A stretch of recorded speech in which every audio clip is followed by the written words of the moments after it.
Today's tech tip, I want to talk about password managers and if they're safe. In today's world, with the amount of digital things that we touch, we have passwords for everything, for banking, corporate email, everything that we work on daily. Every person has multiple applications they work on. For us as an IT provider, we deal with hundreds, if not thousands, of passwords on a day-to-day basis. So password manager is something that's just an absolute necessity because no human being could possibly remember these hundreds of passwords. And the ways to store them, we see people use things such as an Excel document, or I've seen everything with this, an Excel document that's either named password, or an Excel document deliberately named something other than password, like kids clothes or weekly diet, or just odd names for a file that contains passwords. And ideally that's not the way to do it. Even if you password protect the Excel spreadsheet, it's just not a great way to do that, because when a time occurs where something bad happens and somebody really gets their hands on that file, they're going to have to deal with all those passwords, and then there's also no audit trail to the access to that. So what our recommendation is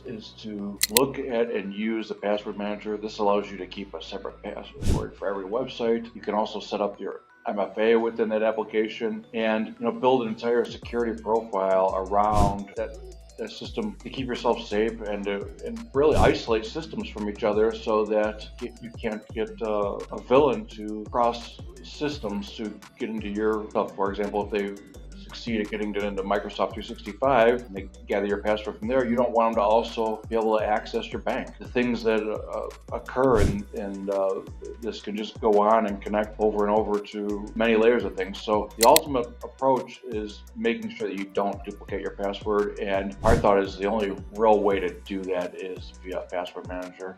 So that's our tech tip for today. Thanks for watching.